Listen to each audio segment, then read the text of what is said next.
हूँ आपका आपके अपने यूट्यूब चैनल स्टडी विद चिराग पे। आज हम लोग अपना लास्ट पार्ट करने वाले हैं राम लक्ष्मण परशुराम संवाद का, जिसमें मैं आपको लास्ट दो हमारे जो गद पद्य हैं उन्हें और उनका शायद एक दोहा बचा है वो मैं आपको करवाऊँगा। तो चलिए शुरू करते हैं। ये हम लोगों का मैं आपके लिए एक्सरसाइजेस भी लाऊँगा, मतलब आपको सॉल्व करवा कर आपके सामने सॉल्व करूँगा, प्लस आपको समझाऊँगा, प्लस एक्स्ट्रा क्वेश्चन भी लाऊँगा। तो आप लोग बने रहिए मेरे साथ। तो चलिए मैं अब आपको ये इसका पाठ करता हूँ और आपको इसका अर्थ समझाता हूँ। देखिए, तुम तो काल हाक जनुलावा, बाड़ बाड़ मोहि लागी बुलावा।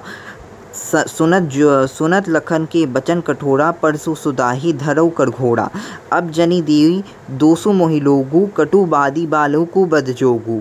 बाल बिलोगी बहुत मैं बाचा, अब यही मरना हिर भा साचा। कौशिक कहा क्षमाही अपराधु, बाल दोष गुण गुनहि न साधु। खड़ कुठार में अकुरन कोही, आगे अपराधी गुरुद्रोही। उत्तर देत छोड़ो बिनु मारे, केवल कौशिक सील तुम्हारे। नते यह कटी कुठार कठोरे, गुड़ही उड़िन हतेउ त्रम थोड़े। उसके बाद ये हमारा दोहा है। स्टूडेंट्स, इसमें थोड़े से वर्ड मीनिंग्स जो हैं वो डिफ़िकल्ट हैं, लेकिन मैं आपको एक एक करके समझाता हूँ। इसमें कहा गया है कि तुम तो कालु हाक जनुलावा। यहाँ कहा गया है, यहाँ परशुराम जी कह रहे हैं क्रोध में आकर कि क्या बोला जाता है, ये जो बच्चा है, ये जो बालक है, ये काल को मतलब ये मृत्यु को प्राप्त होना चाहता है। मुझे ऐसा लग रहा है कि मानो यह काल को हाँक रहा है, काल को बार बार बुला रहा है। मतलब परशुराम जी क्रोध में है ना, तो वो कठोर वचन सुनते हुए मतलब वो ऐसे लक्ष्मण जी ऐसे वचन बोल रहे थे जिससे वे और क्रोधित हो गए। ठीक है, उन्होंने अपने भयानक फट से, यहाँ कहा गया है बार बार मोहि लागी बुलावा, मुझे बार बार क्रोध दिला रहा है ये बच्चा। सुनत लखन के बचन कठोरा, परसु सुसारी धरऊ न मुखड़ घोड़ा। मतलब यहाँ जो परशुराम है वह क्रोध में आकर अपना फरसा को घुमाते हुए, अपने हाथ में जो लिया है फरसा उसे घुमाकर बोले, अगर मैं इस बच्चे को मार दूंगा तो तुम लोग मुझे मत दोष देना। ठीक है, यहाँ वही कहा गया है। ये वाला हो गया हमारा। इसके बाद है अब जनी देई दोसु मोहि लालुगु, कटु बादी बालू को बदजोगू। यहाँ कहा गया है कि मतलब अगर मैं इसे मार दूंगा, इस बच्चे को, ये जो बच्चा है इतना कटुवादी है, कटु यानी इतने कड़वे शब्द बोलता है, इतना कटु यानी कड़वा, तो ये यहाँ इतने कड़वे शब्द बोलता है, इतने मतलब ऐसे व्यंग वचनों का प्रयोग करता है, इतना दुष्ट है कि ये मृत्यु को प्राप्त होना चाहता है। देखिए इसके बाद क्या है, बाल बिलो की बहुत मैं बाचा, अब यही मरना हिर भा साचा। यहाँ क्या है, कहा गया है कि अब वे क्रोध में आकर ये कहते हैं कि ये जो बालक है अब इसे मृत्यु को प्राप्त होना होगा, अब मैंने इसे बहुत बचाया, अब ये बालक मारे जाने के योग्य है, अब ये इसे मृत्यु को प्राप्त होना होगा। बाल बिलो की बहुत में बाचा बचाया, अब ये मरनाहिर बा साचा, यहाँ तब उसे मृत्यु को प्राप्त होना है। कौशिक कहा क्षमाही अपराधु, बाल दोष गुण गुनहि न साधु। कौशिक यहाँ किसे कहा गया स्टूडेंट्स, आप लोग ये बहुत अच्छे से याद रखिएगा। मैं आपको डिस्क्रिप्शन में नोट्स में भी ये लिख दूंगा कि ये जो आपकी ऐसे कौशिक आया है, फिर भृगु आया है, फिर सूर्यवंशी, ये जो टॉपिक, ये जो शब्द है ना, इन्हें अच्छे से याद रखिएगा कि भृगु किसके लिए यूज़ हो रहा है, भृगु परशुराम जी के लिए यूज़ हो रहा है। सूर्यवंशी कौन है, सूर्यवंशी श्री राम जी हैं, सूर्यवंशी श्री राम जी हैं। उसके बाद यहाँ कौशिक किसके लिए यूज़ हुआ है, कौशिक यहाँ परशुराम जी के लिए, यहाँ कौशिक माफ़ कीजिएगा, कौशिक यहाँ किसके लिए, विश्वामित्र जी के लिए यूज़ हुआ है। कि अब यहाँ देखिए विश्वामित्र जी क्या कहते हैं, कौशिक कहा क्षमाही अपराध, कहा गया है कौशिक कहा क्षमाही अपराधु, बाल दोष गुण गुनहि न साधु। यहाँ कौशिक दया मांगते हुए, मतलब क्षमा मांगते हुए कहते हैं क्षमा कीजिए अपराध को, बाल दोष गुण गुनहि न साधु। मतलब जो साधु होते हैं वे बच्चा अगर बदमाशी करता है, अगर कोई छोटा बच्चा बदमाशी करता है तो उसके मतलब कोई शैतानी करता है तो उसे छोड़ देते हैं, मतलब इतना क्रोध नहीं करते हैं। तो उसी के समान लक्ष्मण भी हैं, ये भी मतलब जो साधु होते हैं वे इन सभी को नहीं गिनते कि बच्चे ने बदमाशी की है, बच्चे ने ये किया, बच्चे ने वो किया। खड़ कुठार में अकुरन को ही, आगे अपराधी गुरुद्रोही। अब इसके बाद कहते हैं खड़ कुठार में अकुरन को ही, आगे अपराधी गुरुद्रोही। इसके बाद तब परशुराम ने कहा कि ये मेरा दुष्ट फरसा, ये जो मेरा फरसा है, मैं स्वयं दया रहित और क्रोधी हूँ, मैं दया रहित हूँ, मैं दयाहीन हूँ, मैं किसी के ऊपर दया नहीं करता और मैं क्रोधी स्वभाव का हूँ। उस पर यह गुरुद्रोही ने उत्तर दिया, उसने यह गुरुद्रोही मेरे सामने उत्तर दिया, मतलब मुझसे जबान लड़ाई, मतलब मेरा इज्जत नहीं किया, मेरा सम्मान नहीं किया, वह इसीलिए क्रोध में आ गए। उत्तर देत छोड़े बिनु मारे, केवल कौशिक सील तुम्हारे। उत्तर देत यहाँ कहा गया हे विश्वामित्र, आपके शील के कारण ही मैंने इसे बिना मारे छोड़ रहा हूँ, नहीं तो इस कठोर फरसे से इसके हाथ काटकर थोड़े ही परिश्रम से गुरु के ऋण से मुक्त हो जाता। यानी अब देखिए, ये गुरु के ऋण से यहाँ कौशिक शील तुम्हारा, कौशिक यानी जो विश्वामित्र हैं उन्होंने क्षमा मांगी, तुम्हारी शील के कारण ही मैंने अभी तक इस बच्चे को नहीं मारा। यहाँ परशुराम जी विश्वामित्र को यह कहते हैं कि ये जो बच्चा बहुत शैतान है, ठीक है, ये न ते यही काटी कुठार कठोरे गुड़ही उड़िन हतेउ श्रम थोड़े। यहाँ कहा गया न ते काटी कुठार कठोरे। यहाँ वो कह रहे हैं कि मैं अगर नहीं तो इस बच्चे के हाथों को मैं काट देता, अभी यहीं काट देता। ये कौन कह रहा है? परशुराम जी कह रहे हैं विश्वामित्र से, और गुरु के ऋण से मुक्त हो जाता। गुरु के, आप लोगों ने सुना होगा कि माता पिता का ऋण, गुरु का ऋण, जो जिससे इंसान कभी मुक्त नहीं हो सकता। परशुराम जी कह रहे हैं कि मैं परिश्रम से गुरु के ऋण से मुक्त हो जाऊंगा, या अगर मैंने इसके हाथ काट दिए होते, वही यहाँ कहा गया है। अब इसके बाद आपको स्टूडेंट्स ये क्लियर होगा। अब इसके बाद मैं आपको ये समझाऊंगा। देखिए, ये आपका दोहा, मैं इसे लिख देता हूँ। ये आपका है दोहा। क्या है आपका ये दोहा? ये है, गादी सुन कह हृदय हसी मुनहि हरियर सूझ आय मैं खार न उख मैं अजहु न बूझ अबूझ। यहाँ कहा गया है, परशुराम के वचन सुनकर विश्वामित्र ने अपने हृदय में हंसकर सोचा, मुनि परशुराम को हरा ही हरा सूझ रहा है, अर्थात चारों ओर विजयी होने के कारण ये राम और लक्ष्मण के साधारण। इसके बाद यहाँ देखिए क्या लिखा गया है कि मतलब परशुराम के वचन सुनकर विश्वामित्र ने अपने हृदय में हंसकर सोचा, मुनि परशुराम को हरा ही हरा सूझ रहा है, अर्थात चारों ओर विजय होने के कारण ये राम और लक्ष्मण को साधारण क्षत्रिय ही समझ रहे हैं। मुनि अब भी नहीं समझ रहे कि दोनों बालक लोहे से बनी हुई तलवार हैं, गन्ने के रस की नहीं। मतलब इन्हें बहुत कमज़ोर समझ रहे हैं कि बहुत छोटे बालक हैं, बिना सोचे समझे कुछ कह देते हैं, ऐसे ही व्यंग कस रहे हैं, मतलब ऐसा बातें वो सोच रहे थे।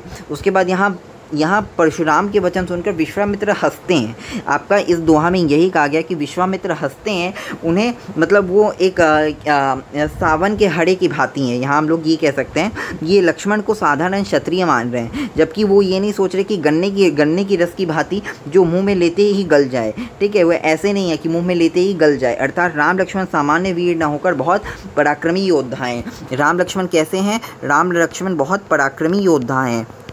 ये कौन सोच रहा है? ये हमारे विश्वामित्र जी सोच रहे हैं, इसीलिए यहाँ लिखा है गादी सुन।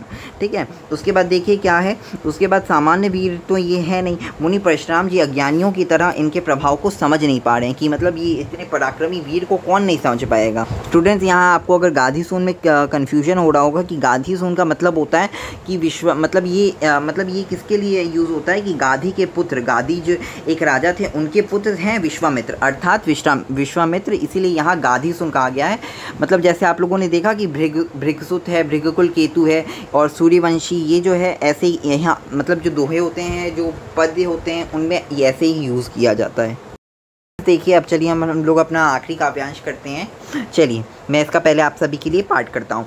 कहे लखन मुनि सील तुम्हारा, को नाही जात विदित संसारा, मात पिता ही उड़िन भैनी के, गुड़ी रिनु रहा सोच बड़ी जी के, सो जनु हमरे ही माथे काढ़ा, दिन चली गए ब्याज बाढ़ा। अब अनाई व्यवहारी बोली, तुरंत देत मैं थैली खोली, सुनी कटु बचन कुठार सुधारा, हाय हाय सब सभा पुकारा, भृगबर परसु देख बहुमोही, विप्र बचारी बचे नृपदोही, मिले न कभू सुभड रनगाढ़े, द्विजेवता घड़ई के बाढ़े, अनुचित कहे सब लोग पुकारे, रघुपति सयन ही लखनु निवारे।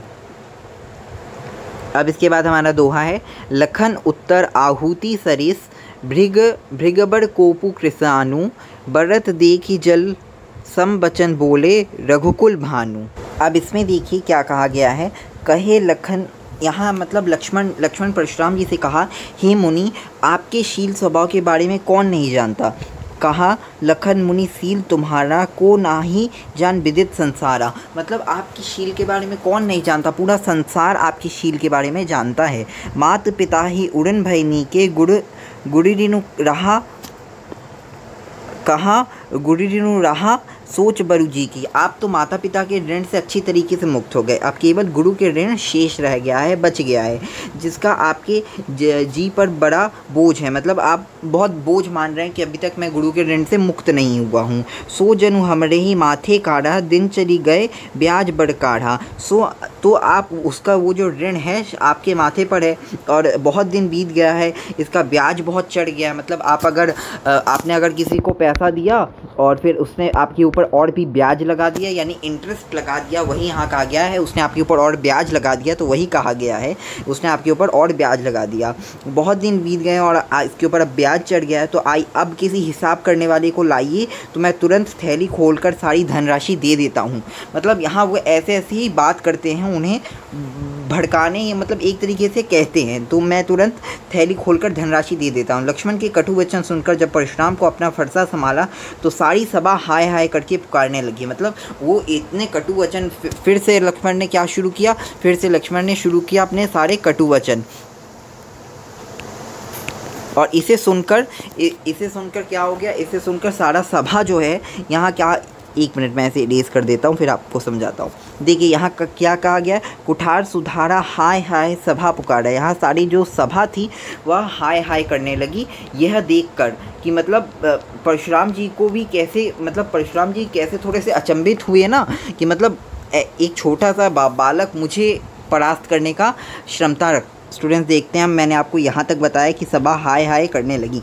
उसके बाद लक्ष्मण बोले, हे भृगुकुल केतु, हे भृगश्रेष्ठ, आप मुझे फरसा दिखा रहे हैं, पर हे राजाओं के शत्रु, मैं ब्राह्मण समझकर आपको बचा रहा हूँ। मुझे लगता है कि आपको कभी युद्ध के मैदान में आप वीर से नहीं मिले, मतलब आप कभी युद्ध के मैदान में कभू न मिले, सबुट रणगाढ़े द्विविजेता धरई के बाढ़े। मतलब आप कभी भी किसी वीर से युद्ध के मैदान में लगता है नहीं मिला, आप किसी भी वीर से युद्ध के मैदान में लगता है कभी नहीं मिले। हे ब्राह्मण देवता, आप घर में ही अपनी वीरता के कारण फूल रहे हैं। मतलब आप देखिए स्टूडेंट्स की, मतलब जो शूरवीर होते हैं वे अपनी शूरवीरता युद्ध के मैदान में दिखाते हैं, ना कि घर में बैठे बैठे बस अपने बारे में बोलते रहते हैं, अपना बखान करते रहते हैं। तो वहीं यहाँ लक्ष्मण कह रहे हैं, हे ब्राह्मण देवता, आप घर में ही अपनी वीरता के बखान कर रहे हैं, अर्थात अत्यधिक खुश हो रहे हैं, अपने में फूले समा रहे हैं। लक्ष्मण के ऐसे वचन सुनकर सभा में उपस्थित सभी लोग यह कहने लगे कि अनुचित